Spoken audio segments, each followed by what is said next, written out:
హిందీ మాట్లాడే యూపీ, బీహార్ నుంచి వచ్చే వర్కర్స్ అంతా ఇక్కడ టాయిలెట్ క్లీనింగ్ ఇట్లాంటివి చేస్తారు. వీళ్ళంతా ఏలియన్స్ బయట నుంచి వచ్చారు.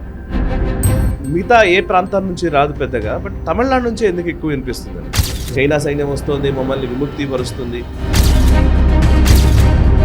నితీష్ కుమార్ కూడా ఆయనకి ట్రాన్స్లేషన్ అడిగితే ఆయన మీకు హిందీ తెలియకపోతే హిందీ నేర్చుకోవాలి కానీ దాని ట్రాన్స్లేషన్ ఏమి ఉండదు అనేటటువంటి కమెంట్ ఇస్తారు. నితీష్ కుమార్కి అట్లాంటిదే చూపించాల్సింది, హిందీ తెలియదు కూడా అనాల్సింది దయానథ్ భారత్.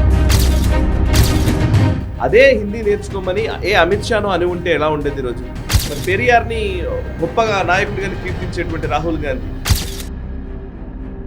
ఎవరో ఒక విలన్ వస్తారనమాట.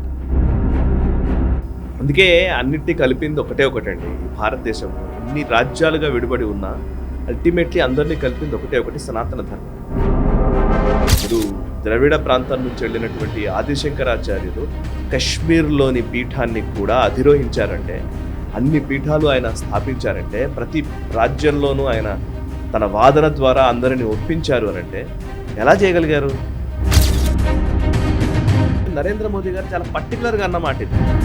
ఏదైనా సరే చదువుకునేటప్పుడు మాతృభాషలో నేర్చుకుంటే వచ్చే జ్ఞానానికి వేరే భాషలో నేర్చుకుంటే వచ్చే జ్ఞానానికి చాలా వ్యత్యాసం ఉంటుంది.